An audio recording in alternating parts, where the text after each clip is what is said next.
fin de semana 3 decretos legislativos, 3 o 4, vinculados a temas tributarios, con cambios en el régimen tributario, en algunos casos impuesto a la renta, amnistías, en fin. Estamos con dos distinguidos especialistas, el economista Luis Arias Minaya, que es experto en temas tributarios, ha sido jefe de la SUNAT, y José Verona, que es abogado tributarista precisamente. Buenas noches, ¿cómo están? ¿Cómo les va? ¿Qué tal? Buenas noches, Jaime. Bien, Luis Arias Minaya tiene unos cuadros, a ver si comenzamos con los cuadros. ¿Cómo no? Ya, claro a ver, los cuadros, por favor. A ver, ahí está. Yo creo que para evaluar cualquier reforma tributaria en el Perú o en cualquier país del mundo, hay que ver cuál es la situación fiscal, cuál es el punto de partida. No es lo mismo hacer una reforma cuando teníamos un déficit, un superávit de 2% del PBI en el 2011, que hacer una reforma tributaria ahora cuando el déficit es más de 3% del PBI. ¿No? Y en el siguiente, la principal razón por la cual en 4 años hemos pasado de un superávit de 2 a un déficit de 3 es porque hay una caída prolongada de los ingresos tributarios.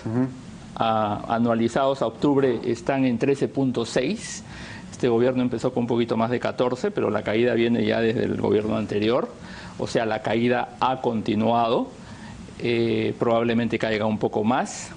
Y la razón fundamental de esa caída, la vemos en el gráfico siguiente, es que los beneficios de la minería se han esfumado casi por completo, o sea, casi están en cero. O sea, la recaudación minera hoy día, debido a los bajos precios, prácticamente ha desaparecido. Entonces, ese es el escenario en donde hay que evaluar el conjunto de medidas que el gobierno ha empezado a aprobar, ¿no? Creo que es un contexto que hay que tener en cuenta, porque hay poco espacio para reducir tasas, poco espacio para arriesgar recursos, ¿no? Pero, claro, ellos han dado un decreto legislativo 1264 para establecer un régimen temporal y sustitutorio del impuesto a la renta para permitir que los contribuyentes repatriar e invertir en el Perú sus rentas no declaradas o regularizar sus obligaciones tributarias. Es decir, me imagino que eso es para captar precisamente más ingresos en este momento y para permitir una inversión. En realidad toda la reforma no se basa en un elemento recaudatorio, como bien lo dice el maestro Arias Minaya. Todos los últimos 20 años siempre el centro de la reforma tributaria ha sido recaudar más. En esta oportunidad, el centro de la reforma tributaria es formalizar nuestra economía. Sí.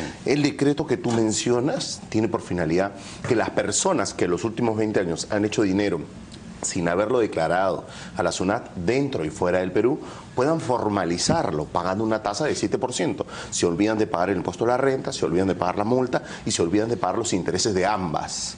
Evidentemente esto va a dar una recaudación que va a oscilar entre incluso los 3.000 millones de dólares. Incluso los informales que están en el Perú, de adentro. Incluso los informales que están en el Perú, que tengan dinero, que tengan activos. Por ejemplo, una persona que se dedicó al comercio ambulatorio, se compró una casa, la casa hoy vale $300.000 y está siendo presa de algunas extorsiones, porque dicen, te van a investigar por lavado de activos, porque no tengo que demostrar formalmente cómo hice el ingreso. Esta persona declara esa casa, paga el 3%, que serían $21.000, y se olvida de que esa casa es ilegal. ¿3%?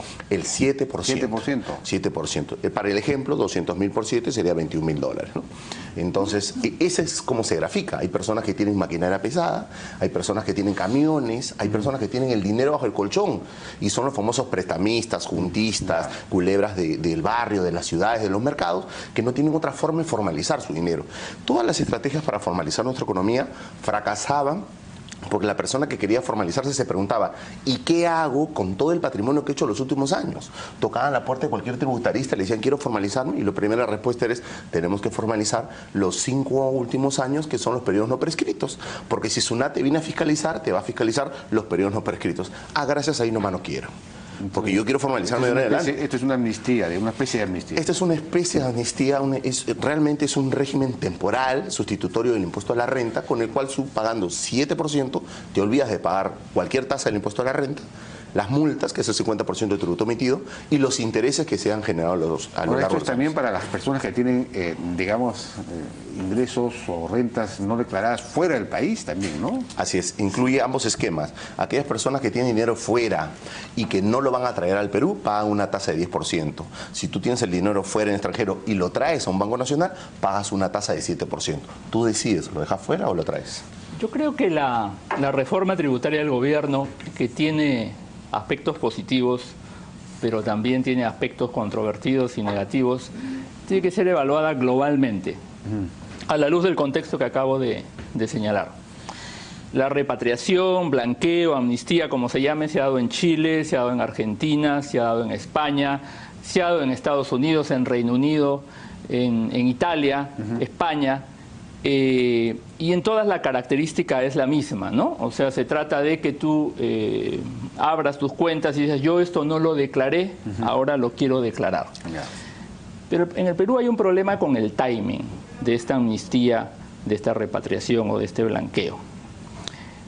El plazo para acogerse es el último día del 2017. O sea, el 29...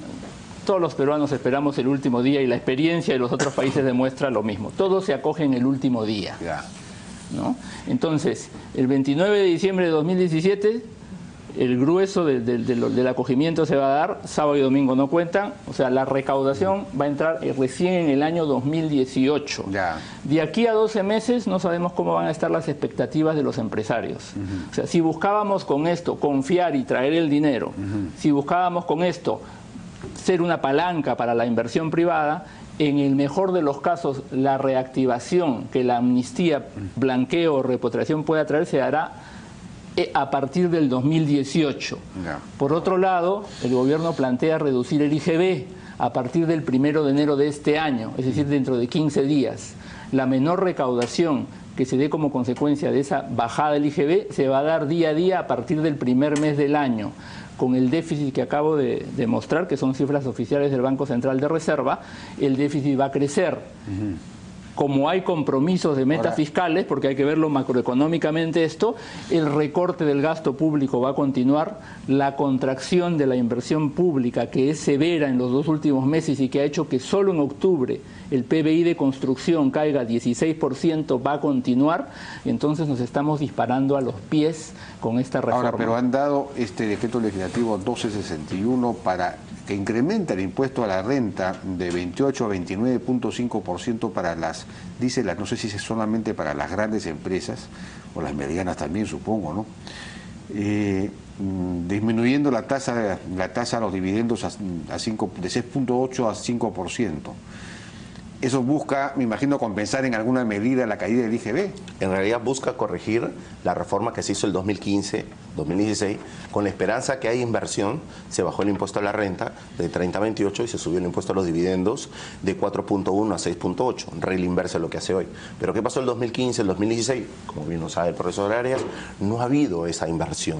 Lo que se está haciendo es retrotraer ese efecto, esa reforma, para conseguir un sistema más estable. Es lógico hacerlo en el momento en que se está buscando precisamente inversión. En este momento el único motor que nos puede salvar es la inversión privada. Mira, la tendencia en el mundo es a bajar la tasa del impuesto a la renta de manera sostenida para ser competitivos y para atraer inversión privada. Nadie puede evaluar una reforma al año de haberse implementado. Estamos dando una señal de inestabilidad de normas teniendo 3 tasas de impuesto a la renta en 4 años. Sí, pues. En el 2014, 30%. 2015 y 2016, 28%. 2017, 29.5%. Dividendos, 2014, 4.1%. 15 y 16, 6.8% de dividendos arriba. A partir del 17, 5%. Eso atenta contra la simplicidad, que acá es un tema central, porque las medianas, las pequeñas se enredan con lo que los técnicos en la mesa creen que es subir o bajar una tasa. Quienes hemos hecho administración tributaria nacional y local sabemos que cambiar una tasa, las complicaciones que trae para la comprensión, no de la gran empresa de Lima, que dicho sea de paso tiene convenios de estabilidad jurídica, o sea que esto de que se han subido los impuestos, se han bajado los impuestos, eso no es nada. Estamos subiendo y bajando la tasa de renta, dando lamentablemente una señal de inestabilidad, ¿no? Eso no va a ser bueno para la inversión privada. Yo creo que no podemos decir que la reforma del año pasado no funcionó porque al año pasado no aumentó la inversión privada, claro, porque en general hay un problema de desaceleración de la economía mundial. Es negativo estar cambiando la tasa de renta todos los años. Yo comparto la opinión de Luis Alberto de que es negativo estar cambiando el sistema, pero más negativo es mantener uno que no funcionó. No fueron un año, fueron dos, 2015, 2016. Y lo que se quieren realmente, como bien lo dijo Luis Alberto al inicio, es una reforma integral. Hay 13 medidas, en realidad una de las que quiere potenciar los ingresos, ya que la preocupación son la bajada del IGB a 17% y este famoso cuco de que nos va a faltar recaudación, pero en realidad uno de los grandes incentivos es el impuesto a los ingresos, que es una opción en reemplazo del impuesto a la renta para quienes lo quieran elegir, porque a nadie se le va a obligar. El impuesto a los ingresos en reemplazo del impuesto a la renta va a generar unas alícuotas por las cuales las personas van a pagar un solo pago de manera mensual y se olvidan de la declaración anual de impuesto a la renta, se olvidan de yo tengo ingresos, menos costos, menos gastos y recién sobre la utilidad pago el impuesto. ¿Por qué? Porque nuestros costos y nuestros gastos en el Perú, los últimos 20 años lo único que han hecho es tráfico de facturas falsas, tráfico de factura a favor, que la SUNAT no ha podido combatir. Pero eso es para las empresas pequeñas. Las empresas pequeñas representan microempresas en realidad. Las empresas pequeñas que están en este tema representan más del 87% de nuestra economía. Más son las que venden menos de 1,5 millones de soles, 1.200.000 soles. 1.200.000 soles al año. Así es. A partir de ahí entran a pagar 29. Es decir, aquí lo que debería haber es un esquema un poco más gradual, ¿no?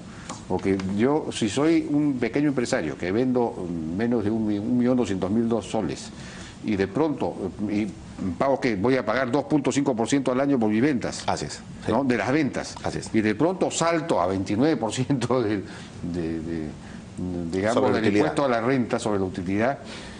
Mejor me quedo chico, porque gano más plata vendiendo, quedándome chico que digamos, creciendo. En realidad es una cosa absurda esto. Va de la mano con la simplicidad. O sea, lo que se busca, como bien también lo reflejó el maestro Luis Alberto, es, miren, queremos un sistema tributario sencillo.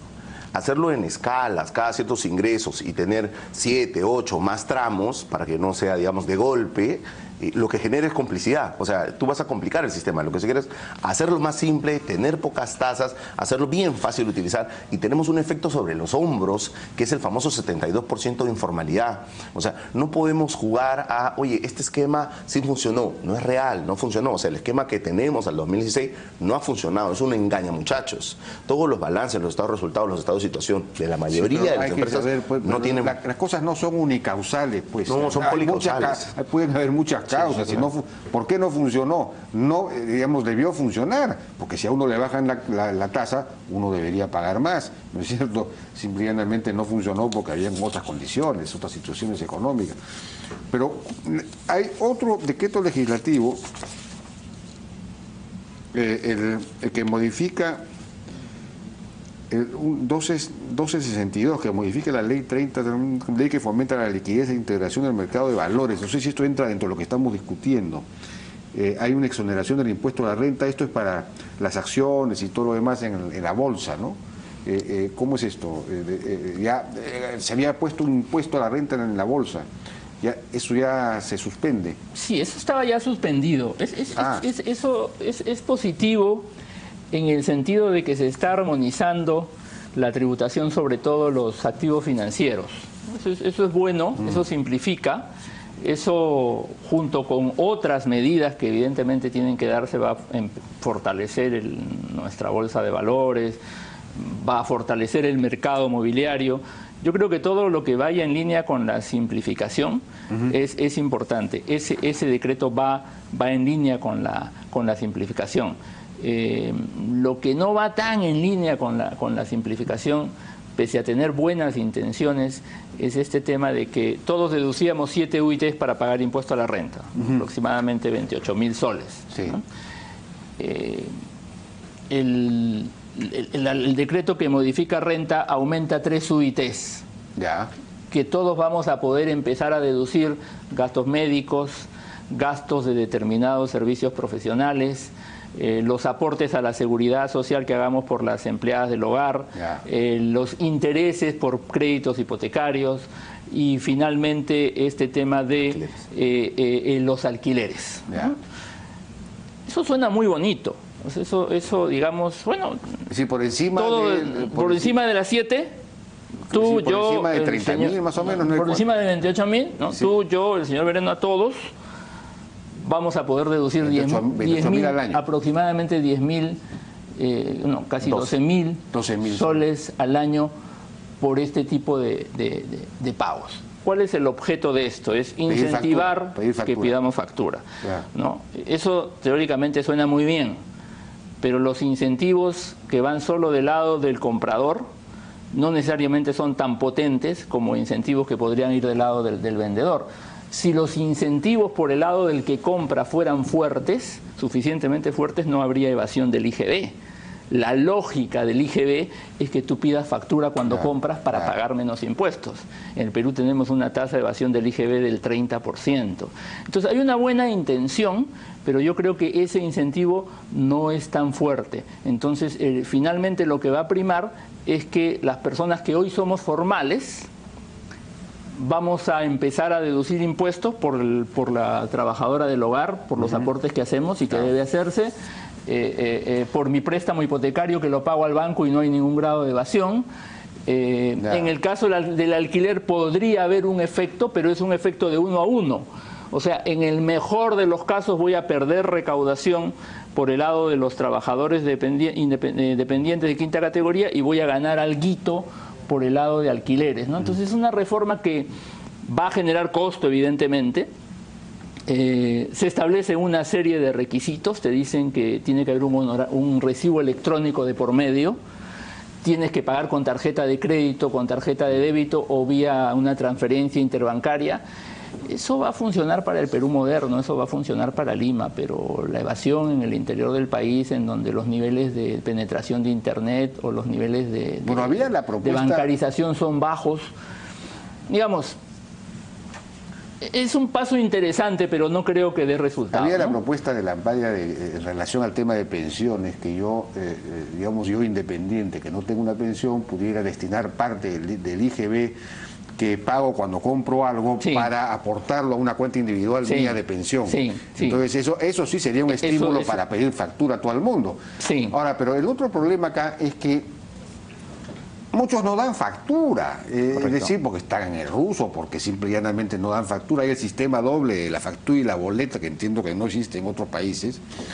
Y entonces hay una especie de sistema dual, ¿no? Discriminatorio, en el que las empresas medianas y grandes le compran a aquel que le da factura, pero no le compran al pequeño.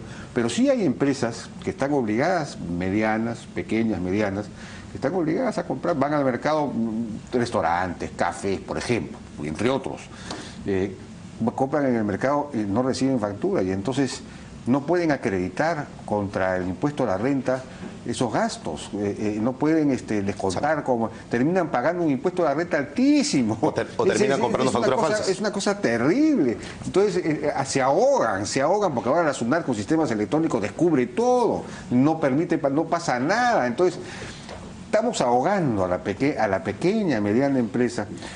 ¿Cómo resolver esos problemas? Ese tema esos son los problemas de verdad. Claro, ese problema de verdad, como tú lo has graficado con detalle y que estamos ahogando a la pequeña empresa, se resuelve con el impuesto a los ingresos. Aquellas personas que estén en los impuestos a los ingresos ya no van a tener necesidad de estar jugando sus facturas de compras, ya no van a necesitar decir a quién compro, porque todo el mundo que me vende sin comprobante. Yo le pido factura y sencillamente me cierran las puertas y ya no me quieren vender. Me ven la obligación de... Entonces, para estas personas nace el impuesto a los ingresos, que como bien lo dijo el maestro Arias, acá hay un tema importante. Han salido algunos decretos, faltan todavía salir otros decretos de la reforma, es más, se tiene plazo todavía hasta el 31 de diciembre para que sigan saliendo, y uno de ellos, los que va a salir, es el famoso impuesto a los ingresos, donde la persona no va a necesitar factura de compras para poder declarar, no va a necesitar factura de compras. Pero esos son los que venden menos de 1.200.000 al año. Sí, claro. Pero hay muchísimos que venden pues 2, 3, 4, 5, 6, 8, 10 millones, que son pequeñas empresas. En el Perú existe... Y no pueden hacer eso, entonces tampoco pueden acreditar porque compran pues a personas que les venden sin factura. No sé, es decir, debería resolverse ese problema. Ahora quizás con el RUC el reemplazo del RUC por el... El del RUS, del régimen único simplificado. No, por el DNI, no sé. Claro, sí. No sé, yo la verdad es que no soy un experto en estas cosas, pero hay que resolver el problema. El cambio del RUC por el DNI va a permitir identificar todos los gastos que las personas hacen y que no declaran.